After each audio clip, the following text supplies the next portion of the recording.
Assalamu alaikum, ardaқты Алаш жұрты, құрметті ұлы көшке мүдделі қауым.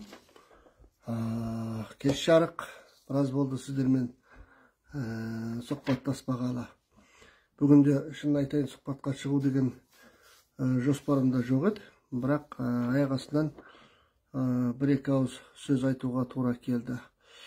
Сөз көші-қон туралы емес, сөз ұлы көшке мүдделі қауым туралы емес, сөз қазіргі мемлекеттік кеңесші Ерлан Қарин мырзаның Нартай Аралбайдың YouTube каналына берген сұхбатындағы бір ауыз сөзі туралы болмақшы. Ерлан Тынымбайұлы мемлекеттегі ең ықпалды тұлғаның біреуі қазір. Жас жігіт қылшылдаған біздің бауырымыз. Болашақтан үміті зор жігіт, бізде үміт күткен жігіт. Керемет сырласып кетпесек те, жақын жүріп жұмыс жасастық Ерлан Тынымбайұлымен. Соңғы кезде ол кісінің есігі біз жаққа қарай жабық. Құлағы бітеулі. Аузы мұрында солай деп есептейін. Осындай бір күйде жүр. Әрине мен ол көші-қонға байланысты өш алайын деп шығып отырған жоқпын. Өзімнің азаматтық пікірімді білдіруді жөн деп таптым. Ерлан Қарин мырза Нартай Аралбайға сұхбат беріп отырып, мынандай депті. Оппозиция дейтіндей үлкен бір күште жоқ қой енді. Шын мәнінде олардан біз бір қорқатындай, немесе оларды қалай айланып өтеміз, қалай әлсіретеміз дейтіндей қажеттілік туындап отырған жоқ деп миығынан күлді. Кәдімгі миығынан күліп, одан ары қарай да біраз сөздер айтып, енді оның бәрін тәптештеп жатпаймын мен. Сол Нартай Аралбайдың YouTube каналынан тауып өздеріңіз тыңдап алыңыздар. Мемлекетіміздегі идеологияға жауапты, былайша айтқанда, президентке кеңес беретін, алаш ұстанымындағы азаматпын деп санайтын Ерлан Қариннің бұл сөзі байқаймын біраз адамның шамына тиген сияқты. Мен оппозиционер емеспін.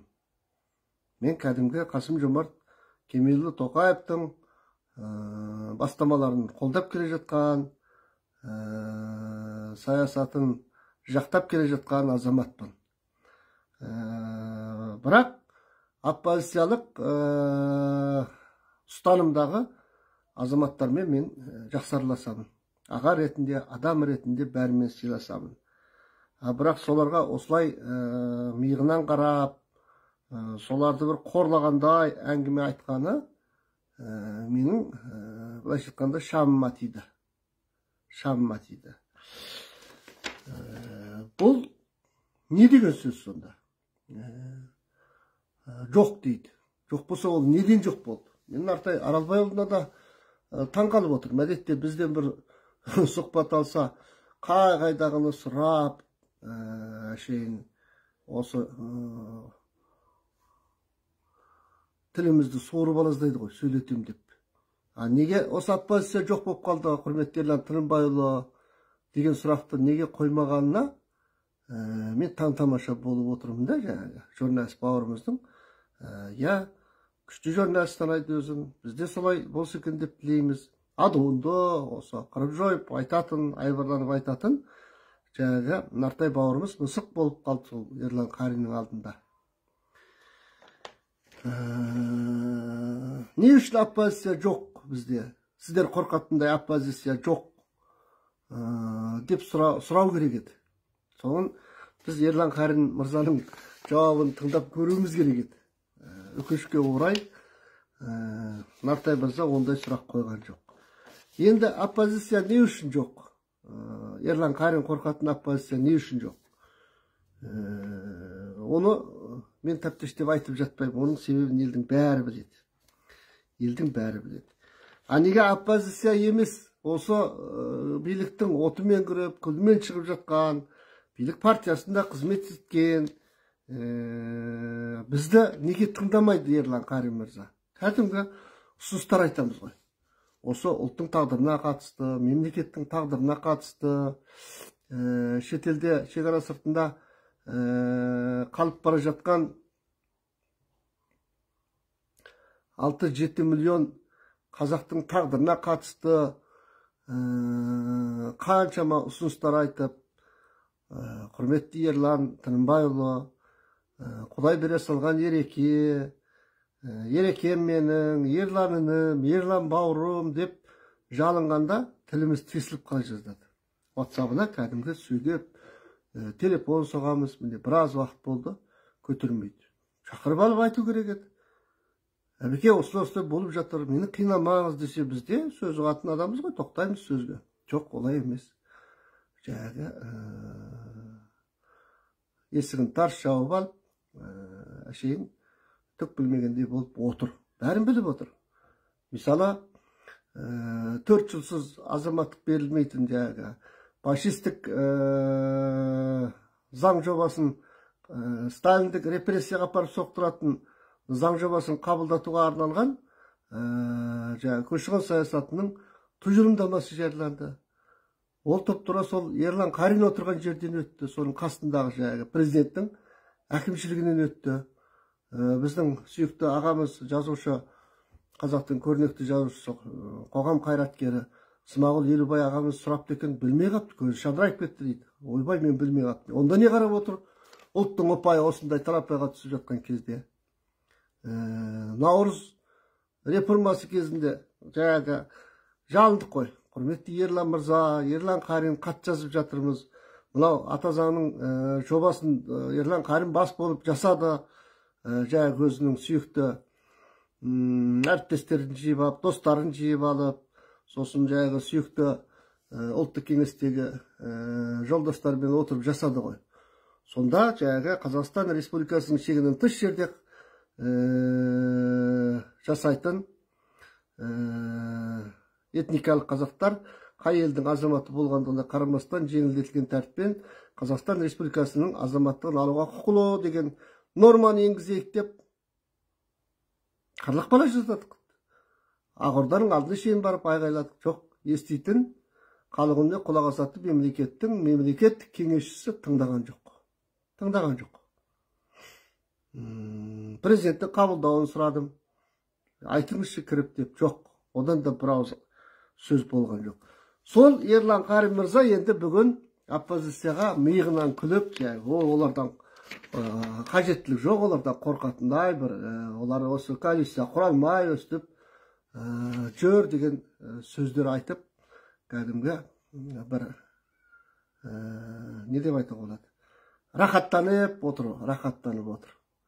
Мен айтатын едім, құрметті Ерлан Тынымбайұлы, егер өзін біздің Қазақстан демократиялық, зайырлы, құқықтық мемлекет деп ата заңымызда жазып қойды ғой. Егер осыған лайықты бізде оппозиция болмаса, онда біз 30 жылда онда біткен екенбіз онда. Бұған күлмеу керек, бұған еңіреп тұрып жылау керек. Бір оппозиция жасай алмаған мәдениеті бар, оппозициялық мәдениетін сақтаған, өресі жоғары, қуаты күшті бір оппозиция жасай алмасақ, онда Қазақстан біткен екен. Сіз идеология болып отырған Қазақстан, онда жағдай қиын екен онда. Көрдіңіз ба? Бұл деген қасірет бұл. Бұл қасірет. Мен айтатын едім, оппозиция бар. Бар оппозиция. Мен емес, оны президентіміз Қасым-Жомарт Тоқаевтың өзі айтты. Бір кезде айтты. Бізде оппозиция бар, алайда көбінде көшеде жүреді деді. Көрдіңіз ба? Көшеде жүреді деді. Сосын енді көшеде жүрмей қайтеді оппозицияны. Оппозицияның жүретін жер көше ғой енді. Алаңдарда жүреді. Мәжілісте болу керек еді. Президент бекітіп берді, оппозиция болу керек президент деп. Мәжілісте, парламентте болу керек деп. Заңмен бекітіп берді. Ондағы оппозицияны көрдіңіздер, Ақ Жол партиясы. Біздің сүйікті ағамыз Қазыбек Иса, оның көсемі, мысалы, оппозицияның әдеттегі қоғамдық не дейміз, қоғамдық ұйым Атамекен кәсіпкерлер палатасында сөз өтпей жаңағы зарлап қалған жоқ па Құлыбаевқа? Көрдіңіз ба? Сондықтан мен айтатын едім, біз осы бар оппозицияға үлкен құрметпен қарап рахмет айтуымыз керек. Әрбір биліктің адамы осы жүрген, әзірге өзін оппозициямын деп, алды түрмеде отырған, арты үйғамақта, аңдуда жүрген бауырларымызбен ағаларымызға, әпкелерімізге рахмет айтуымыз керек. Ерлан Тынымбайұлы Макс Боқаев бастаған жігіттердің барып аяғынан сүю керек. Құрметті Максым бауырым, сендер болмасаңдар мына қазақтың жері сатылып кететін еді шетелдіктерге, жалға беріліп кететін еді деп, сол Макс Боқаев бастап шықты ғой бір топ жігіттер. Жердің дауымен, жер дауымен. Соның барып аяғынан шопылдатып тұрып сүю керек. 30 жыл бойы бүкіл батыс еліне, бүкіл осы неге жаңағы Қазақстанның жаңағы еркін сөз,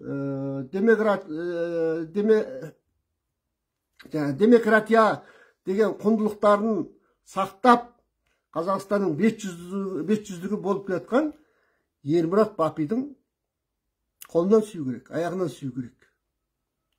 Жаңағы біздің Ерлан Тынымбайұлы бауырымыз 30 жыл бойы көрмеген қорлық жоқ Ермұрат Бапидің. Жаңағы қамалып, газеттен газет ашып, 30 жыл бойы бір принципінен таймай келе жатқан Ермұрат Бапи ағамыздың да табанынан сүйіп, аяғынан сүйіп, құшақтап, құшып жылау керек. Рахмет сізге. Бізді мынау демократиялы елдердің алдында, батыстың алдында, біздің Қазақстанның туы болдыңыз, біздің еркін сөз, демократиялық құндылықтар сақтайды дегенде, міне осындай дат деген газетіміз бар деп айтатын бетжүздігіміз болдыңыз деп ескерткіш орнату керек оған. Ермұрат Бапиға туған бауырынан айырылған Ырысбек Сәрсенбайұлының аяғын құшып еңіреп тұрып жылау керек еді. Сізге рахмет сіздерге деп, құрметті аға деп. Миығынан күліп, олар басын біріктіре алмайды, олар жаңа не дейді, коалиция құра алмайды, олар бір айналып өтетіндей, немесе қорқатындай, біз қорқатындай жағдайда емес оппозиция деп, оларды қорлағанша, солай барып, олардың аяқтарынан сүю керек Ерлан Қарин мырза. Мен айтып қояйын, оң құлағымен естіп қойсын. Мен осы лекцияны жасау барысында мынандай бір өзім жағынан болған әрекетті айта кеткенді дұрыс көрдім Ерлан Қаринге қатысты. Қаңтар оқиғасы аяқтап басылғаннан кейін, 20-ларында басылды ғой қаңтардың, біздің оппозиция қатты әрекеттенді, күшті әрекеттер жасады. Түрлі сөздер айтты, өздерінің позицияларын білдіріп жатты. Бірақ өкінішке орай қаңтар оқиғасы кезінде сол елдің алдына барып сөйлеп, алаңға шыққан, мейлі батыстағы болсын, мейлі Алматыдағы болсын, мейлі басқа өңірлерде болсын, соларды бір жөнге салатын бірде-бір қайраткер болған жоқ. Себебі оппозицияда сондай күш те болған жоқ, қуат та болған жоқ, былайша айтсам бедел де болған жоқ. Оның беделінің бәрін біздің құқық қорғау органдары кетіріп болды. Алаңға барып шығып, бір-екі ауыз сөз айтып айтпастан, оларды барып сүйрей жөнеледі, оның үстіне қамайды, алдын соттайды. Биліктің адамдар барып, олармен ашық жиналыс өткізбегеннен кейін, халықта оларды соншалықты бір қадірлеп кетпейді екен, шынын айтқанда. Айғайлайды, байқұстар сонымен қояды. Қабдеш Жүмәловтың бір айтқан сөзі бар, мен далаңға шыққым келеді, оққа ұшып кетем ба деп қорқам, өмір керек қой деп айтқан болатын сол. Шындық сөзі. Ал мына оппозиция, біздің ағаларымыз, Ермұрат Бапи, Ырысбек Сәрсенбай бастаған, қамауда жатқан Жанболат Мамай, осындай азаматтар ресми алаңға барып тұрып, пікірлерін айтып, соның зардабын тартып жүр. Демек, осындай оппозицияны Ерлан Тынымбайұлы құрметтеу керек еді. Өйткені олар мемлекетке болсын деп айтып жатыр. Әрине мен біраз оппозиционерлердің мәдениетінің төмендігін білем. жаңағы артық сөзге кететін, жеке бастарға тиісетін, жаңағы мәдениетті сақтамайтын жерлерін мен де кешіре алмаймын. Бірақ жалпы жерден алып айтқанда, көп нәрсені мен дұрыс деп есептеймін. Қаңтар оқиғасы біздің дәуір бөлгіш оқиға болды, дәуір бөлгіш. Сондықтан осы қаңтар оқиғасынан кейін президентіміздің жасап жатқан әрекеттерінің бәрі сол оппозициялық күштердің 30 жылдан бері айтып келе жатқан, көтеріп келе жатқан мәселелердің пайдасына шешілді. Солардың пайдасына шешілді деп айтуға болады. Жемқорлықпен күрес туралы айтты. Отбасының әңгімесін сол оппозициялық күштер тынбай көтеріп келді. Алды оққа ұшты, оның өлім құшты. Бірақ айналып келгенде солардың айтқан, солардың пайдасына мен шешілді деп есептеймін. Сол қаңтар оқиғасында жаңағы оппозициялық күштердің бас біріктіріп халықтың алдынан шыға алмағанын, сондай бір келеңсіз жағдай болғанын, қан төгілгенін, басқа күштердің пайдаланып кеткенін, жаңағы қаңтар оқиғасын адам өліміне апарып соғатын ұру, тонау, сондай ылаң салып кеткенін бүкіл дүние жүзі көрді. 20 мың террорист өліп кетті деп айтты. Кейін енді ол басқа әңгіме. Дәл осындай кезде біздің бауырлас осындай төңкерістерді басынан көп өткізген Қырғыз Республикасының аса көрнекті мемлекет және қоғам қайраткері, Қырғыздың қазіргі ұлттық лидері атанып жүрген Өмірбек Текебаев арнайы мәлімдеме жасап, осы біздің Қазақстан оппозициясы туралы, азаматтық қоғам туралы сөйледі. Ол кісі айтады, елдік көтерілісті жетектеген олардың әрекетін координациялаған жауапкершілікті өзіне алған осындай күштер болған жоқ деді. Болған жоқ дейді. Қазақстанда бұл жоқ екен, азаматтық қоғам қалыптаспапты 30 жылда деп айтты. Ол кісінің осындай сөз айтуға толық моральдық хақысы бар. Себебі Қырғыз Республикасы бір емес 3 президентін қуып шықты. 3 рет төңкеріс болды. Сол 3 төңкерістің үшеуінде де осы Текебаев бастаған қоғамдық күштер, жаңағы оппозициялар, өздерінің позицияларының бөлек-бөлек болғанына қарамастан, бір-бірімен амандаспайтын позицияда жүретін адамдар, тұлғалар екеніне қарамастан бір столдың басына отырып, жаңағы билікті тұрақтандырып, белгілі бір тұлғаның қолына ұстатумен келе жатыр. Соның арқасында Қырғыз Республикасы жаңағы Либияның аяғын құшпай, өзінің билігін сақтап келе жатыр. Жақсы жаман болсын, жаңағы президенттерін сайлауларын өткізіп, енді халық алданып қалып жатады көбінде. Бірақ олардың осындай оппозициясы өте күшті. Көрдіңіз ба? Сондықтан Құдай оның бетін арғысын. Қаңтар оқиғасы кезінде көрдік. Бірде-бір оппозициямын деген, немесе бірде-бір парламенттің депутатымын деген адамдардың сөзінің халыққа өткенін мен көрген жоқпын. Тап осы қаңтар оқиғасы өте салып, ол кезде мемлекеттік кеңесші болуы мүмкін, ғой деймін. Ерлан Қарин мырза зиялы қауым өкілдерімен үлкен жиналыс өткізді Алматыда. Мен сосын Ерлан Қаринге хат жаздым. Бұл қай уақытта кез мен айтайын, қаңтардың 31 күні екен. Қаңтар айының 31-інде осы хатты жіберіппін. Құрметті Ерлан Тынымбайұлы, сіз Алматыда зиялы қауыммен жиналыс өткізіп жатсыз. Бірақ бұл жиналысыңыз өте сәтсіз болды. Себебі баяғы ескі тізім, бір адамдар бар ғой жаңағы, дожурный деп қояды. Артық пікір айтпайтын сол ағалар, енді атын атамай ақ қойын, көңілдерін ауыртпайтын. Сол ерекеңнің айналасындағы адамдар. Сіз солармен ғана жиналсақ, неге оппозициялық недегі жаңағы принциптегі адамдардың басын қосып олармен ашық жиналыс өткізбейсіз?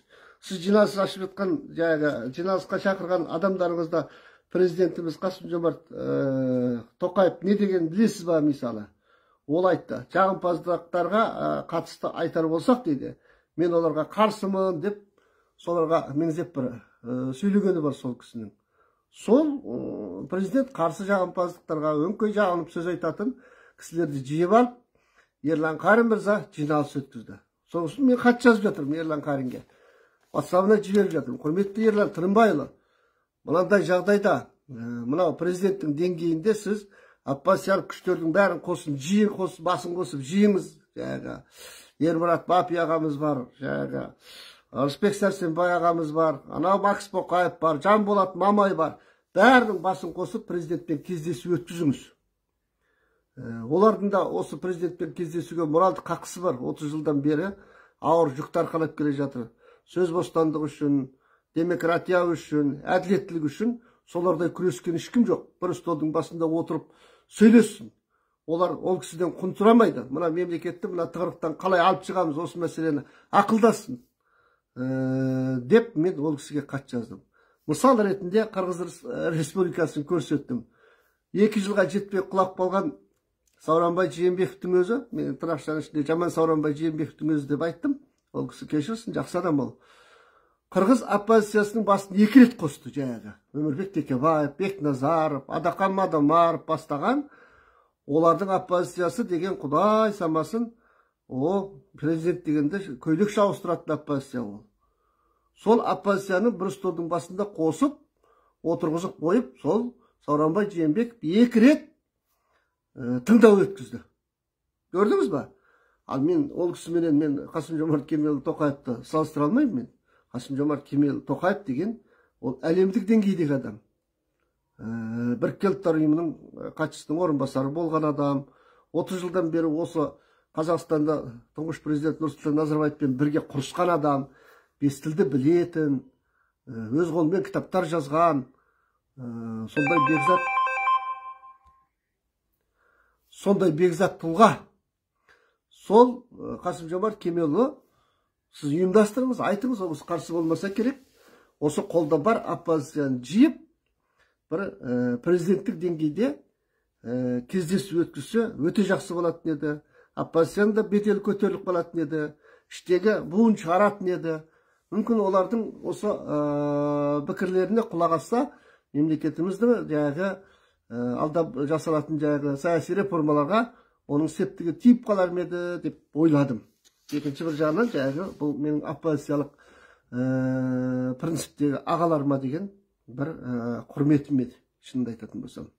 Құрметім еді. Олар да президентпен кездессін, еліміздің жаңағы суверенді мемлекеттің халық сайлаған президентімен кездессін, айтсын пікірлерін деп ойладым. Бірақ оны Ерлан Тынымбаев тыңдаған жоқ.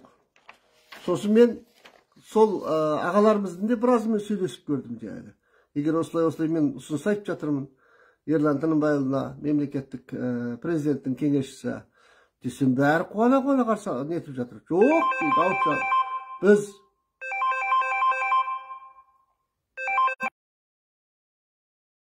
қарсы емеспіз. Біз ол жерде құн сұрамаймыз. Біз жеке басымыздың дауын айтпаймыз. Осы мемлекетімізге көмектесейік президентімізге деп қуана пікірлерін айтып жатты. Бірақ ондай нәрсе бізде болған жоқ. Қысқасы, біздің Ерлан Тынымбайұлы, біздің мемлекеттік кеңесшіміз өзі дайын болмай шықты оппозициямен сөйлесуге. Бірақ мен білем, жекелеген сол оппозициялық тұлғалармен барып, құшақтасып, амандасып, аға деп, жақсы, осы ойбай деп жататынын білем. Енді оны не деп жоруға болады? Оны басқаша айтуға болады. Шынайы бір столдың басында отырып сөйлесу керек деп есептеймін. Әлі де кеш емес. Сондықтан құрметті достар, құрметті ағайындар, Ерлан Тынымбайұлы осы сөз үшін мен кешірім сұрау керек деп есептеймін. Оппозициялық күштерден кешірім сұрау керек деп есептеймін. Оған жігіттігі жете ма, жетпей ма, ол басқа әңгіме. Біз 30 жыл бойы Қазақстанның ыстығына күйген, суығына тоңған, ашық ойлы ағаларымыз бен әпкелерімізді бұлай қорлатқымыз келмейді Ерлан Тынымбайұлына. Менің сөзім осымен тамам. Аман болыңыздар. Жақсы күндерде кездесейік.